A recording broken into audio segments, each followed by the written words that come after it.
studios of KSQD in Santa Cruz, the Dream Journal is a weekly show where we explore the healing powers of nighttime dreams through conversations with dream experts and with you. Time is keenly found. We are not alone. Water over stone, even if you're by yourself. In the words of Carl Jung, who looks outside dreams, who looks inside awakens.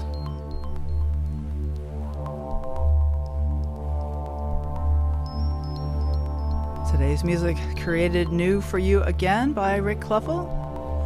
Today's music is called Benessifier.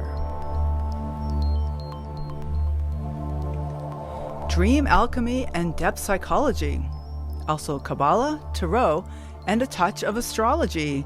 These are all tools in the tool chest of today's guest, local Jungian therapist Eva Rider. We're putting the psyche back in psychology. Stay tuned.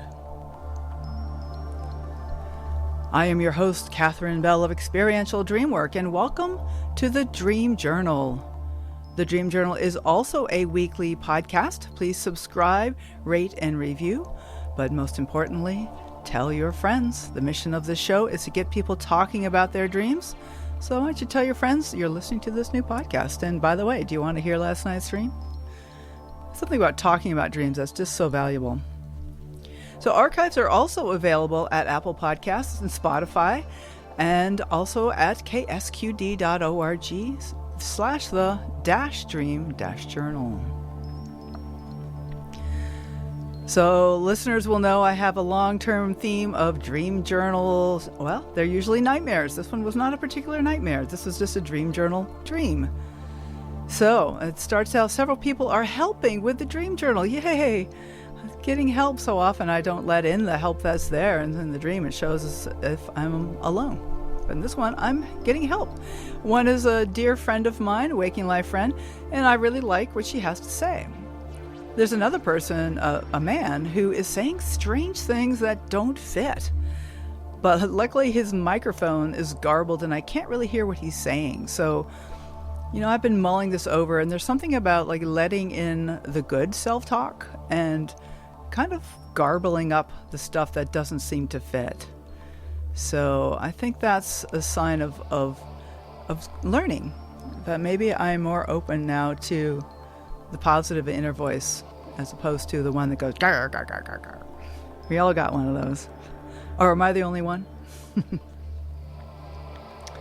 All right, we will be taking call-ins during the last 30 minutes of the show, but you can email us anytime at onair@ksqd.org. We've had a few emails recently, so go ahead and send us an email, onair@ksqd.org.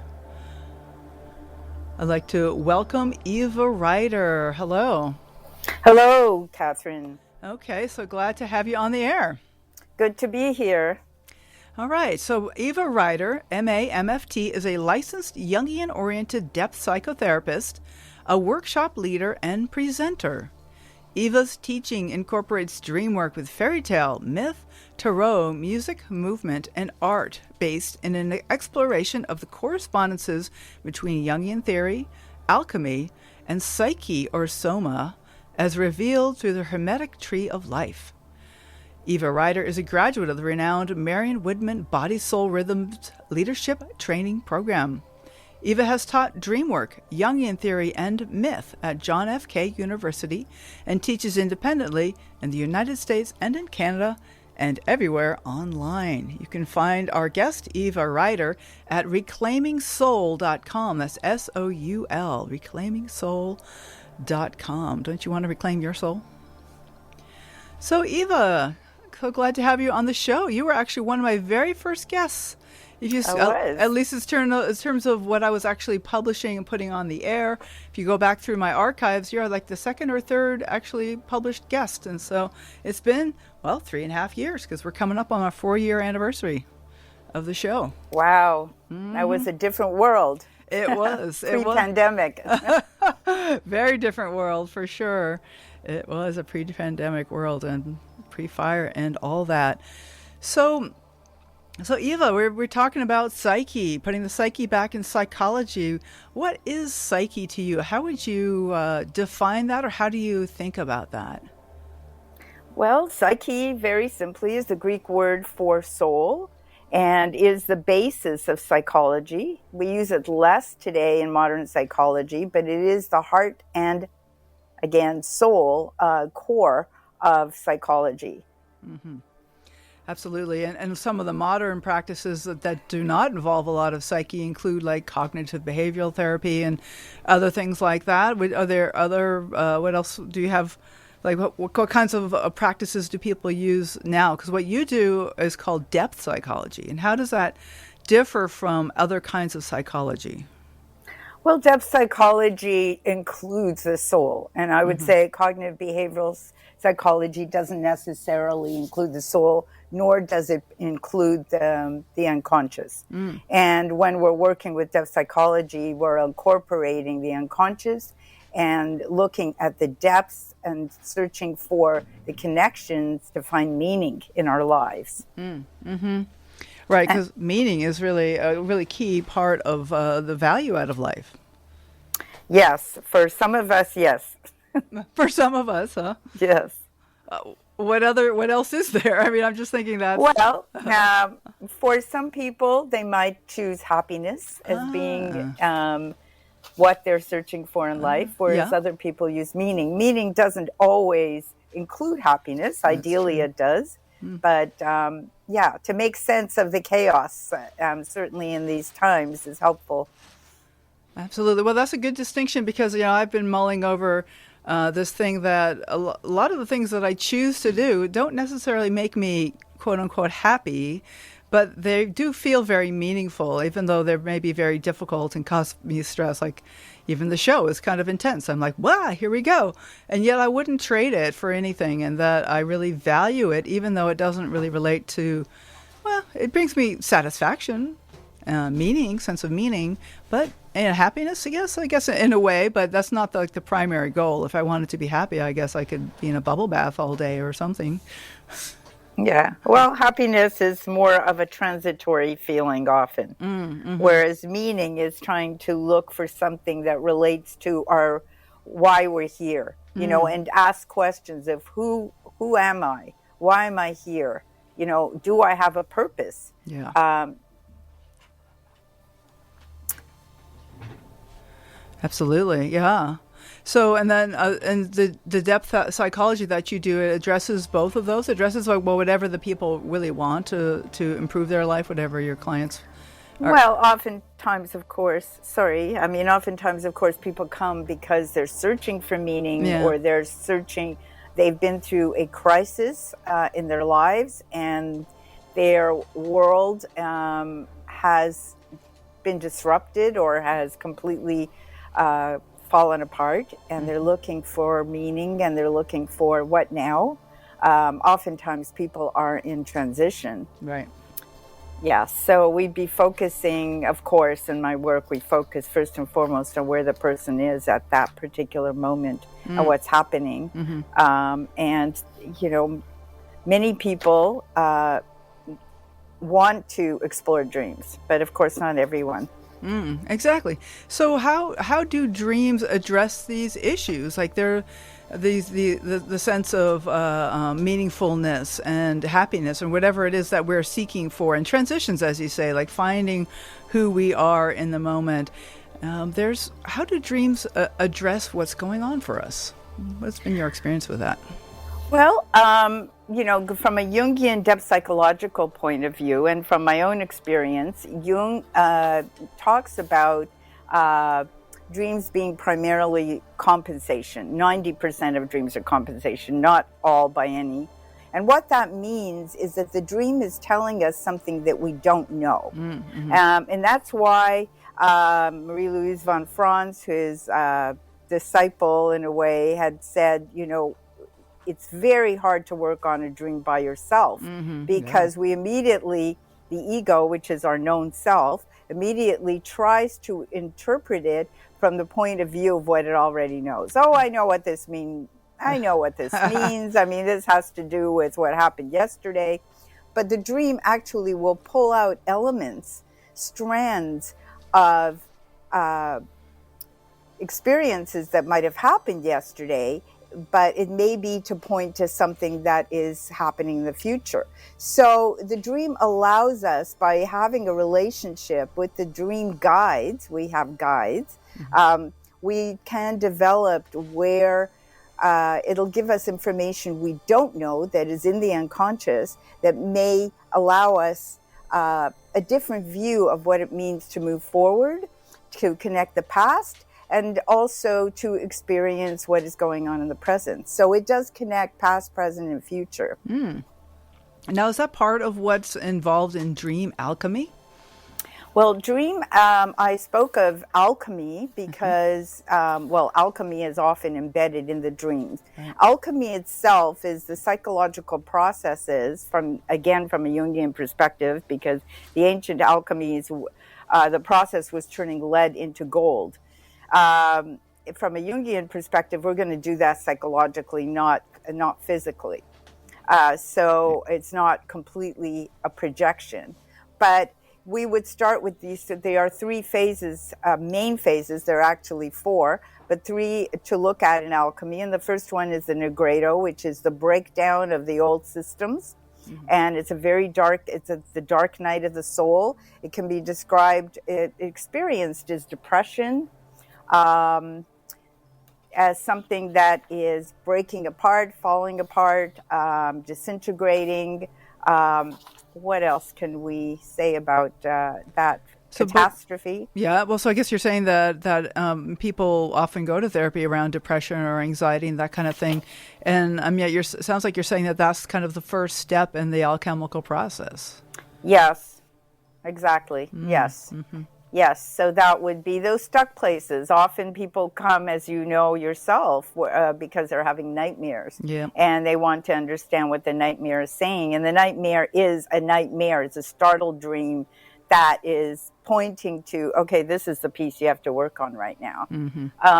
But also images of ice and despair or mud or, going into underworld experiences, being chased. All of these fall into this category of the nigredo, the dark breaking down of the old structures, the old matter, what we thought. So that would be often the first phase of alchemy. So that's not to be afraid of those kind of dreams, but just to, have tenderness around them and recognize that something is starting to transform, something's ready for transformation. Is that correct? Yes, exactly. So what would be the next step? I mean, how does the alchemy work? How does it proceed? So the next step would be the albedo phase, which is called the whitening. The nigredo is a blackening, so that's the breaking down of the mush.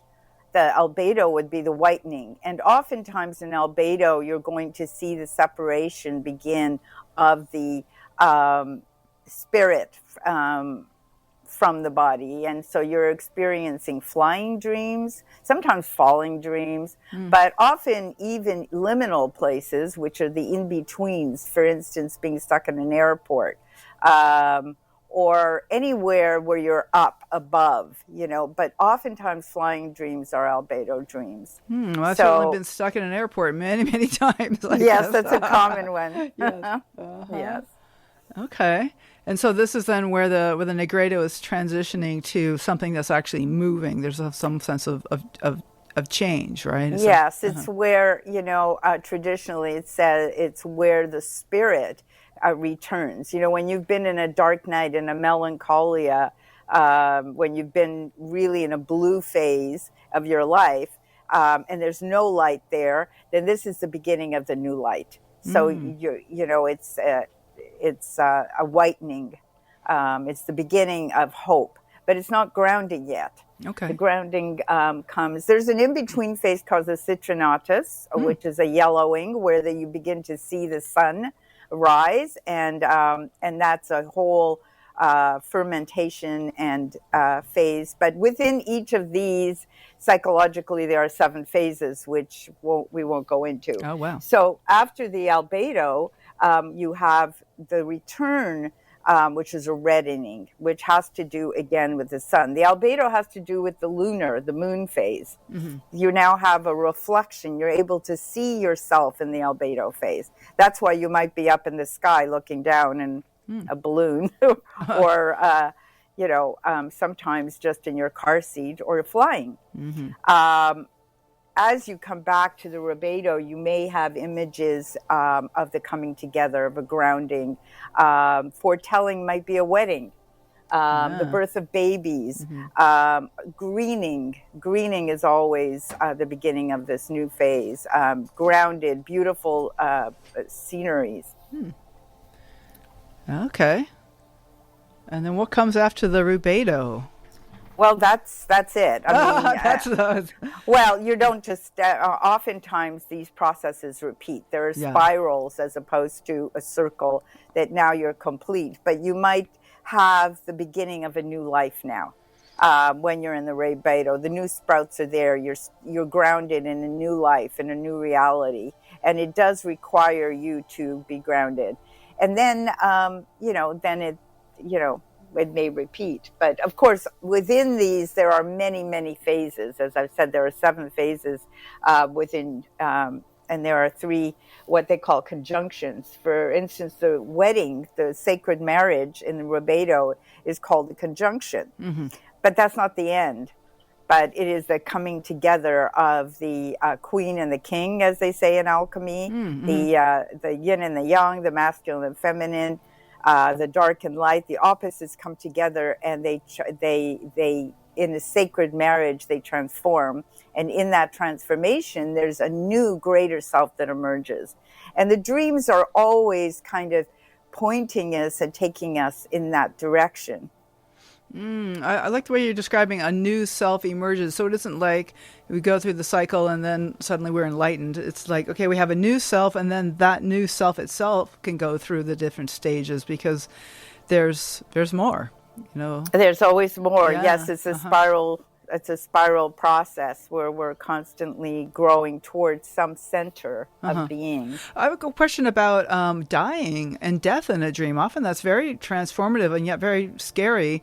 Is this part of the rubedo typically, or is that like letting go of the old self and getting ready for the new self, or does it depend on the context? Because I could see it might also fit in with the nigredo phase of.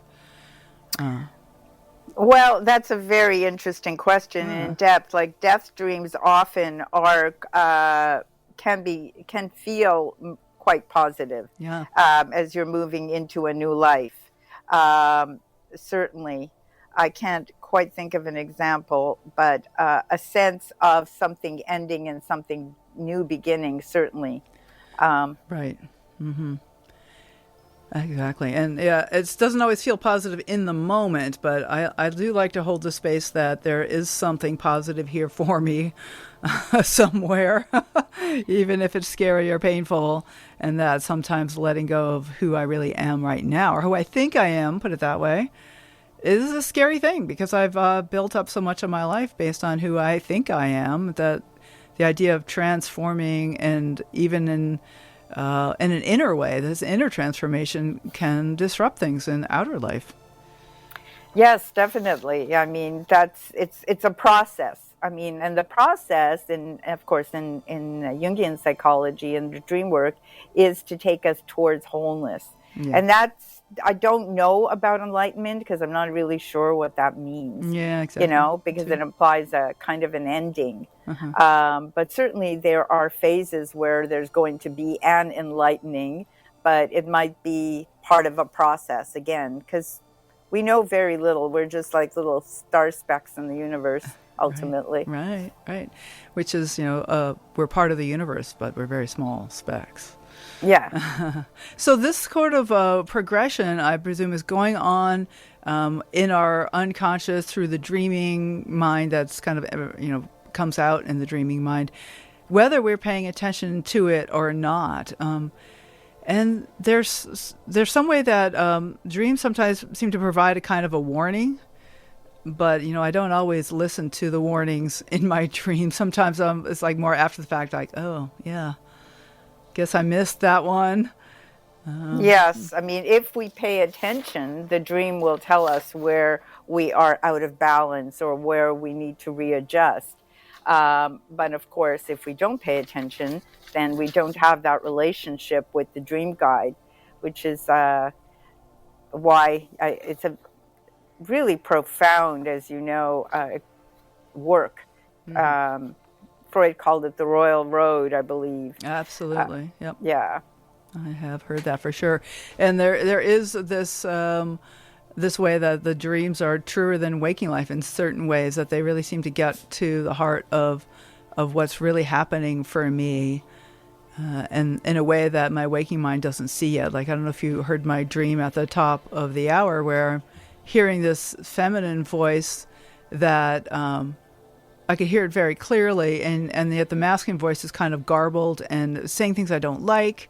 And there's something that's, it's probably good to not be letting it in, but ultimately I'll want both voices, both the masculine and the feminine voices. Yes, I mean, that's a perfect opening to move into one of the techniques that we use, that Jung used, which is active imagination, where you might have a dialogue with these two voices, and even the garbled one, and say, okay, what is your message, and why is it so hard to hear you? And what is it that I'm needing to hear that I'm not hearing right now? So that might be a question. And you would do that dialogue in a written form. Right. Like, you would allow that being, that voice, to kind of write, and you would have a back and forth conversation through the written word.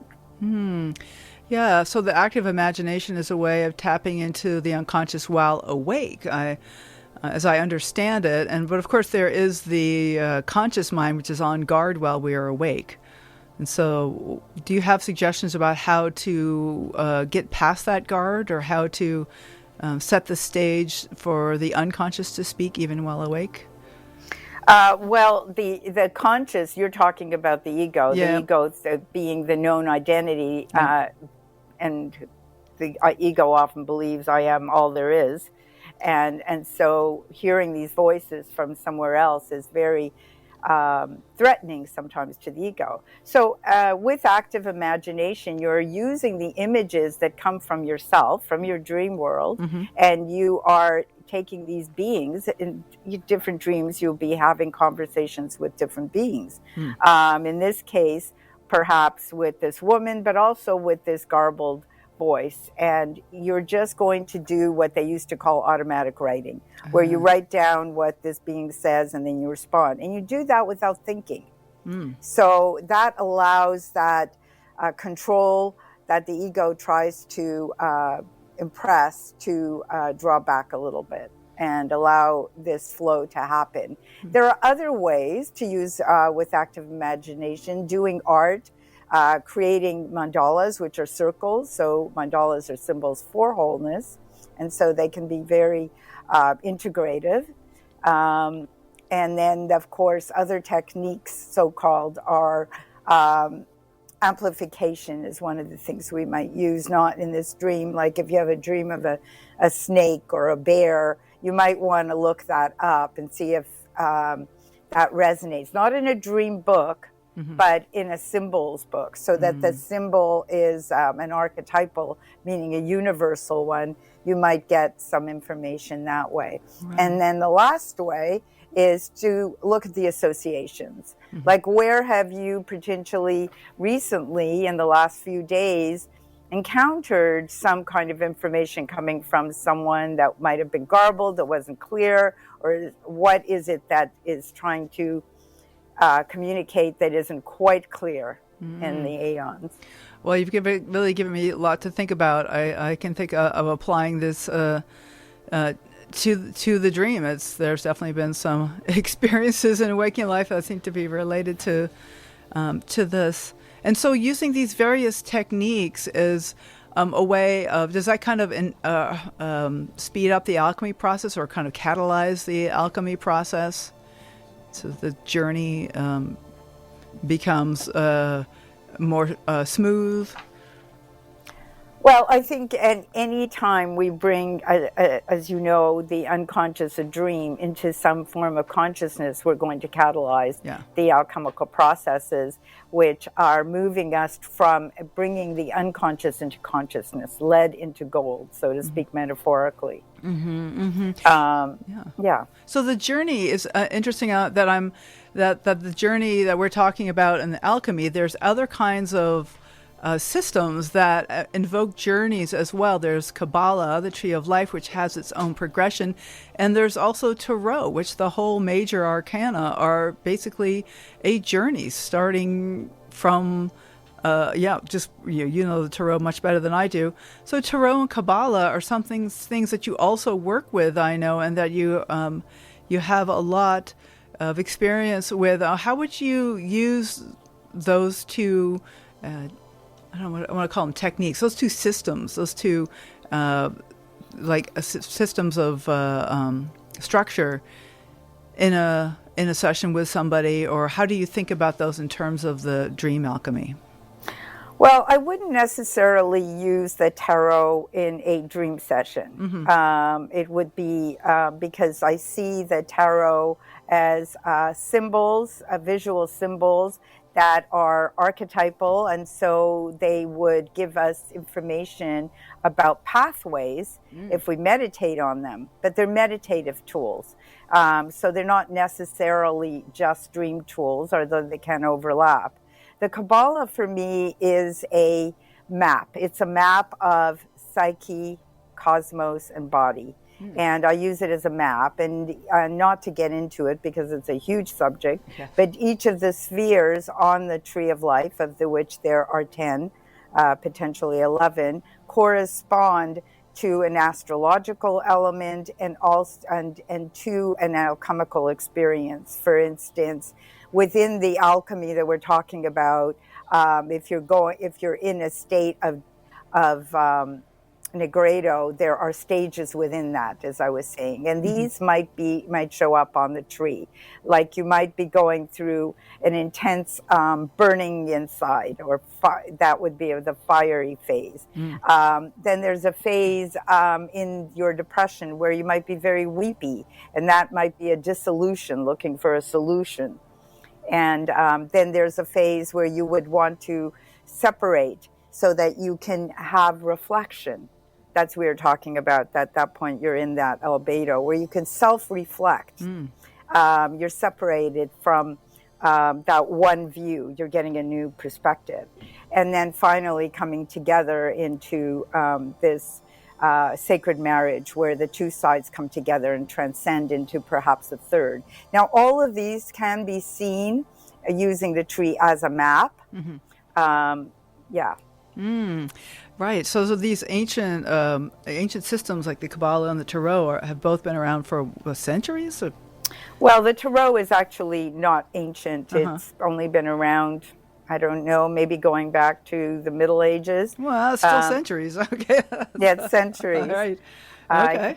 I think the Kabbalah itself is an archetype, so it is really ancient. I mean, it's seen as, I think it can only dates back to the 7th or 8th century. We don't really know how far back it goes. I suspect it's quite ancient because it is itself an archetype. So, Okay, well, wonderful. So this is Jungian therapist Eva Rider, and you are listening to the Dream Journal on broadcast from the studios of KSQD in Santa Cruz.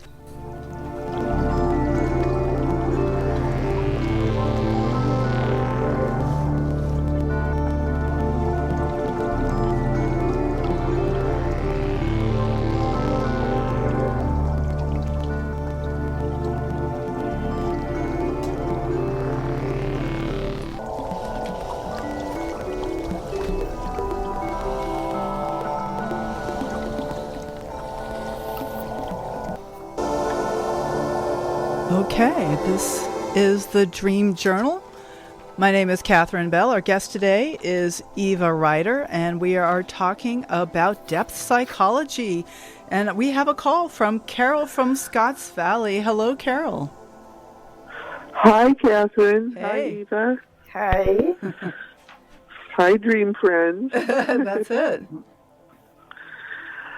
I have a question or a dream snippet Yeah. that I have that I'd like to get Eva's insight on from her alchemical perspective.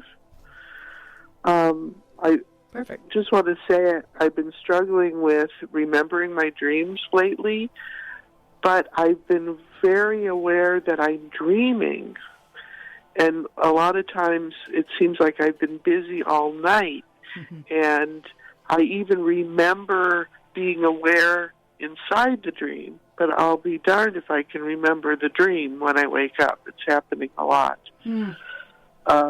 So I was looking into it, and I don't know if you've heard of this thing called a white dream, but I found where people have described white dreams as having no vividness or clarity outside of the sense of experiencing them. And I'm going to look more into that. It's kind of a frustrating place to be for someone who wants to remember their dreams. Are you familiar with this, Eva? The idea of the white dream? No, I'm not, but I've had that experience. I have never heard that term before. That's interesting. Yeah. Well, I've heard of red dreams. I wonder if these are different stages. I mean, it does seem very alchemical, the albeda, rubedo. Yeah. Perhaps. Well, so this came to me 2 nights ago. I'm in the presence of a large crow. It's like twice the size that a crow would be in waking life. I'm close, just a couple feet away from it. It's right in front of me. And he's holding a large insect in his beak. And I can't tell, if it's a dragonfly or a big grasshopper, because it's kind of mangled. It's kind of hanging from its beak. And I notice it's made of copper metal. So its body, when the crow moves his beak, I can hear the crunching of the copper of the insect body. The insect is metal, or the crow too? Just the insect? Just the insect. It's like made of metal. And I reach out my hand. I want the crow to drop the insect into my hand so I can examine it, because I want to know if it's biological or mechanical. That's my thought. Is that a biological insect thing, or is it some kind of mechanical thing? And that's when I wake up. Wow. That is certainly a very alchemical dream. I mean, it's an excellent example of alchemy. So, and, not to interpret, because let's put it this way, as I often tell people, whatever I may say in interpretation may be completely wrong. And if you don't get an aha, then it is wrong. So the dream is coming from you, so it has to be resonant. But here's a dream in which you can work on very many levels, including drawing, painting, having a conversation with the crow. The crow is indeed an nigredo image. It has to do with the process of death and transformation. In the medieval alchemical paintings, you're going to see a lot of images of crows, because it has to do with that transformational time, the darkness. But crows are also very, very intelligent, so they're also the bringers of information from another realm. The copper mechanical or / living insect is very interesting, that the crow is in the process of munching on this copper, because would it be transforming it by is it eating it, is one question. I feel like I want to interrupt the destruction of the insect so that I can see it, but I do feel like he's going to eat it. So this crow is going to ingest it, but before he ingests the copper insect, you want to you want to understand whether it's a living thing or an actual mechanical thing. So one of the things, there's an overlap here, this is coming into the Kabbalistic tree and how I might work, is that copper is related to the planet Venus. And so it's sacred to the planet, and it's connected to the planet Venus. And Venus has very much to do about value, what we love, what we value. So what is being ingested or taken inward by this energy, and what is it about, what you value, or that you might want to meditate on, or bring forth and amplify in this case, whether you do that through drawing or writing or whatever it is, to focus on what it is that this thing is. Is it alive? And what form of life is it? You're asking, is it organic or is it an element? Because copper is also, of course, an element. And so that's very interesting, because it also has to do with imagination. This is a dream where you really see the imaginal at work, which also falls into the realm of Venus, as opposed to the realm of Mercury, which might be about the thinking function. So there's something here about that imagination that might be amplified. Yeah, how does that settle for you, Carol? What comes up for you?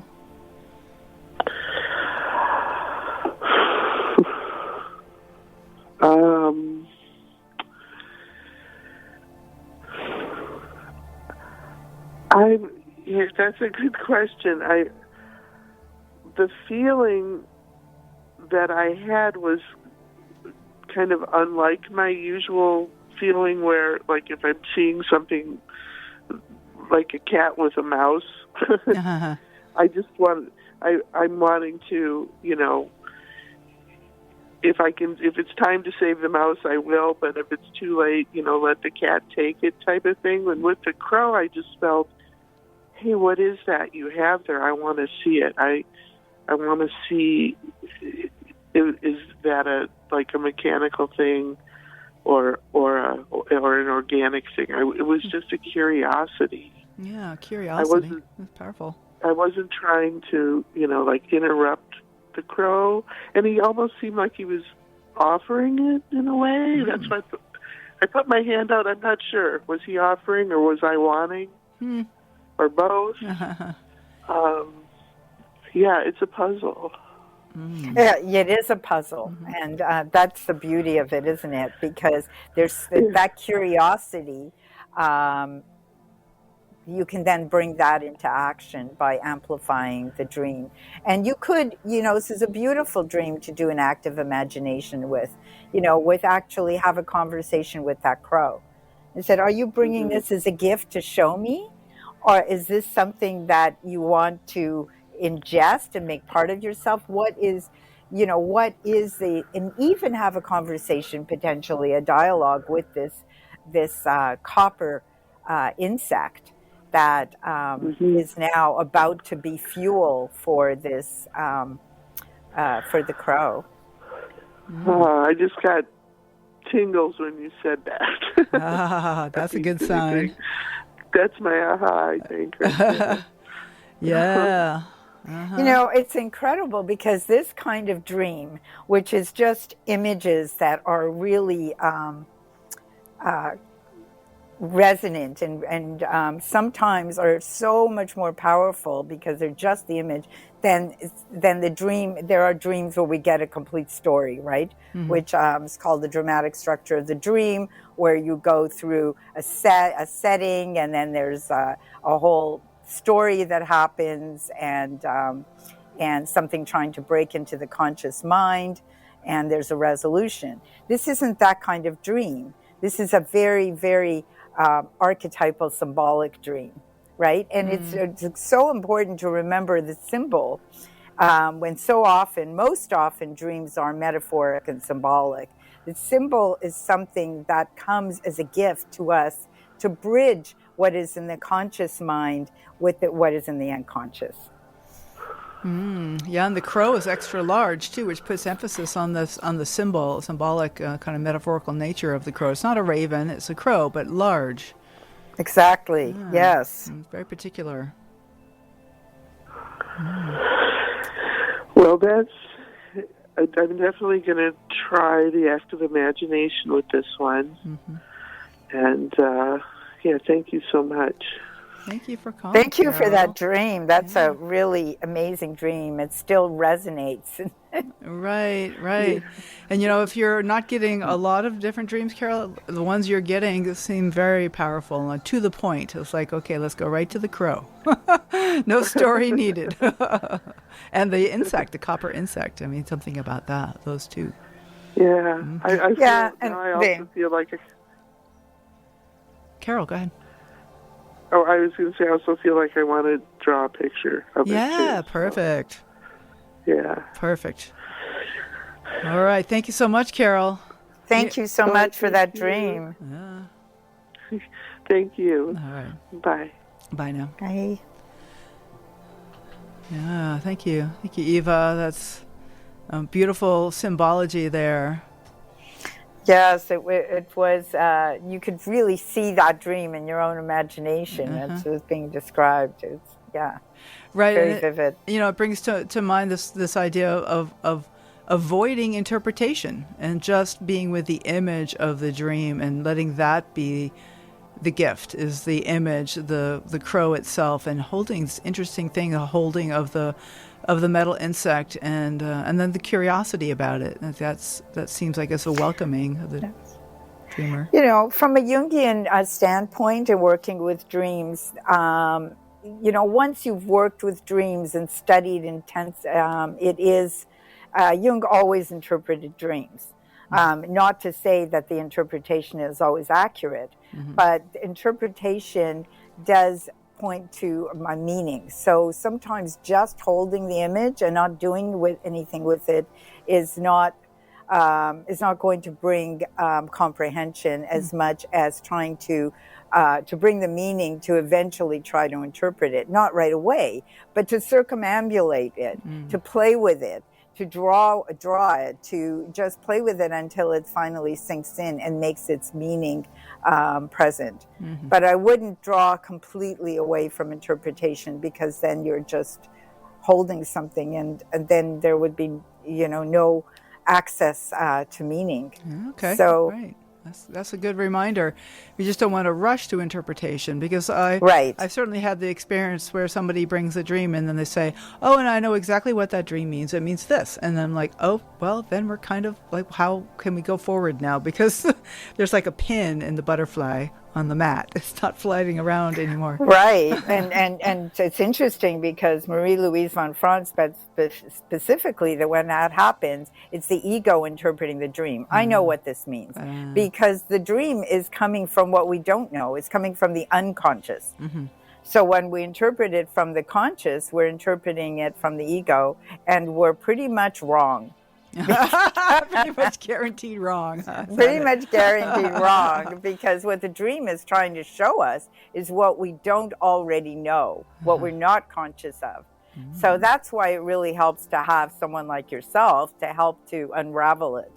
Absolutely. And you as well, of course. I mean, there's many practitioners who offer this kind of space holding and kind of experience to explore the various symbols, but it all comes back to what resonates for the dreamer. Like Carol was saying, that tingle, that is the gift of the dream, the tingle, without having to know what that means, even without having the words on it, the sensation of something meaningful.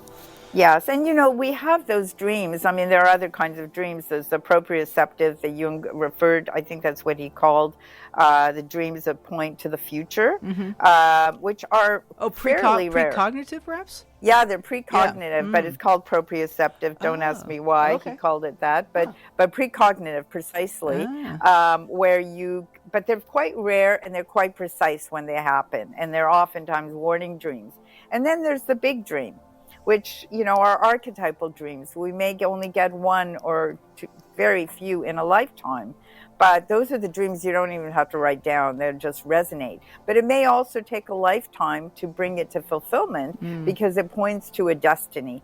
And that kind of dream will incorporate all of the alchemical processes within itself and might be a journey that the person is moving towards throughout life.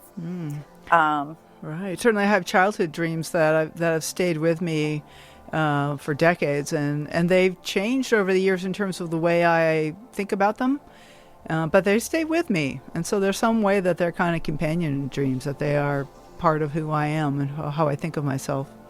Yes, so those might be big dreams, right? Yeah. Because they're kind of leading your path, and as you said, the way you relate to them have changed, but it was transformative. It stayed with you your whole life. Right, absolutely. So we have about 5 minutes left, and at the end I'd love to touch into some of your classes that you offer online. But is there any topic that you want to get into in the last few minutes that you want to share with our listeners before we change to that?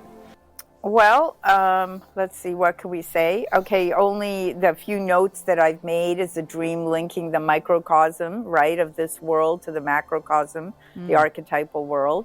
So, and that there is a pattern in our life that is constantly striving to bring us towards balance. And the dream is such a gift because it gives us something that, if we pay attention to, expands our life. And we spend a third of our lives sleeping and much of it dreaming. So we have guides, allies that can help us along the way if we pay attention. So that's one thing on dreams.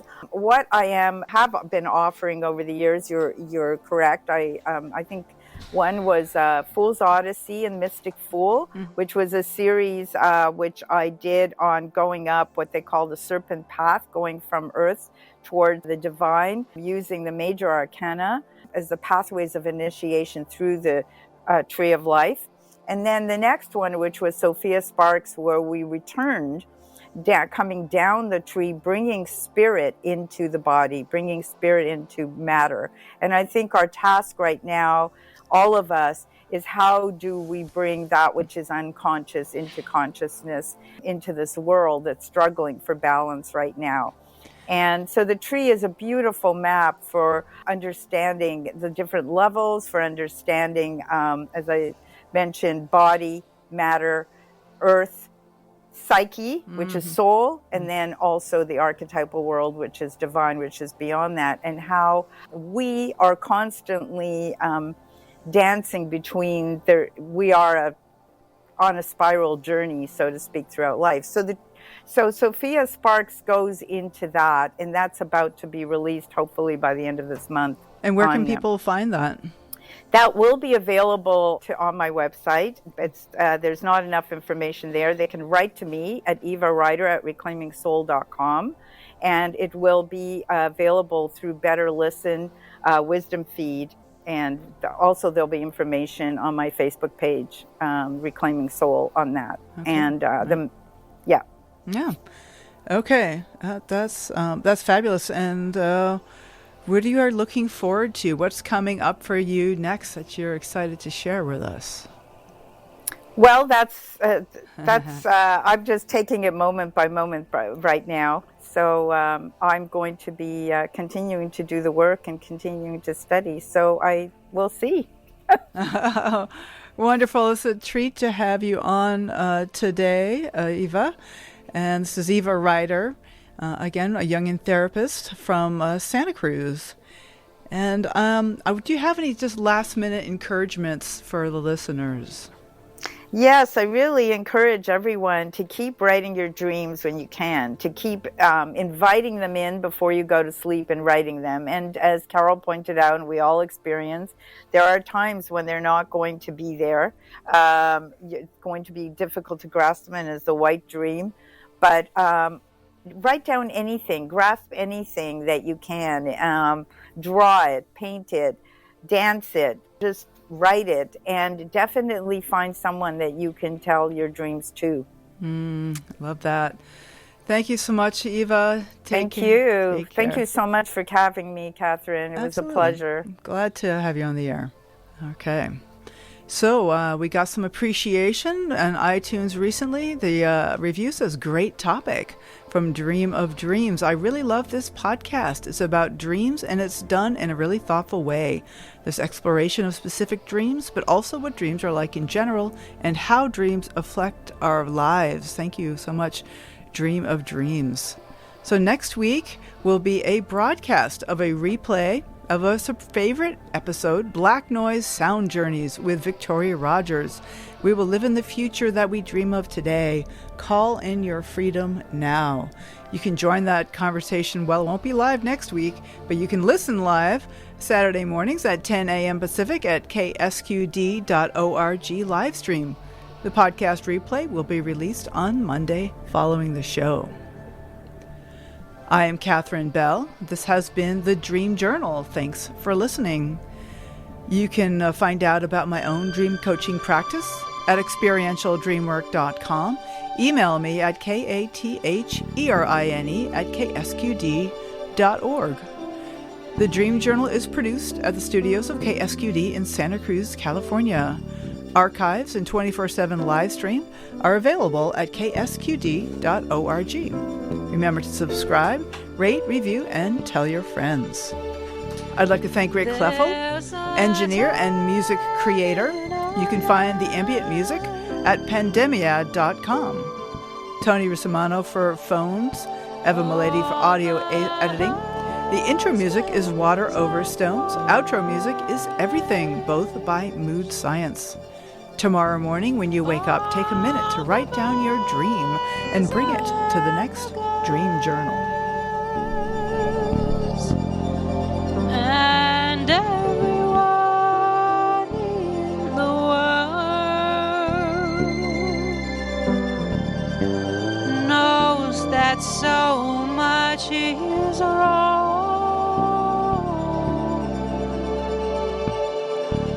but much more is right.